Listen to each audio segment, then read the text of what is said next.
Ladies and gentlemen, we are eager.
आज Vishakha rotary club of Vishakha elite का मैं president नियुक्त किया गया हूं।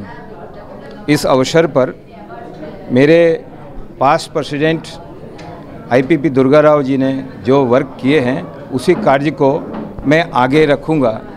यही हमारा रोटरी का, हमारे क्लब का उद्देश्य है। ప్రస్తుతానికి రోటరీ క్లబ్ ఎలైట్ విశాఖపట్నం ఈ రోజు నుంచి ప్రెసిడెంట్గా మిశ్రా గారు, నేను సెక్రటరీగా ప్రమాణ స్వీకారం చేశాం. 16 సంవత్సరాలు పురాతనమైన క్లబ్ ఇది. అప్పటి నుంచి ఎంతోమంది ప్రెసిడెంట్, 16 మంది ప్రెసిడెంట్లు వాళ్ళు నిర్ణయించిన ప్రగతి బాట వైపు మేము అందరూ నడుస్తున్నాము. మేము అందరికీ సర్వీస్ చేయడం కోసం మెయిన్ ఇది క్లబ్ ఉంటుంది. రోటరీ క్లబ్ సర్వీస్ చేయడం, కమ్యూనిటీ సర్వీస్ చేయడం మా ముఖ్య విధి. మేము దానికి మా ప్రణాళిక అనుబద్ధంగా మేము ప్రొసీడ్ అవుతాం. Hi viewers, Vizag vision channel ని సబ్స్క్రైబ్ చేసుకోండి. మా ఛానల్ అందిస్తున్న జాతీయ అంతర్జాతీయ స్థాయి వార్తా విశేషాలు, నోటిఫికేషన్స్ కోసం ఇక్కడ కనిపిస్తున్న బెల్ ఐకాన్ ని క్లిక్ చేయండి.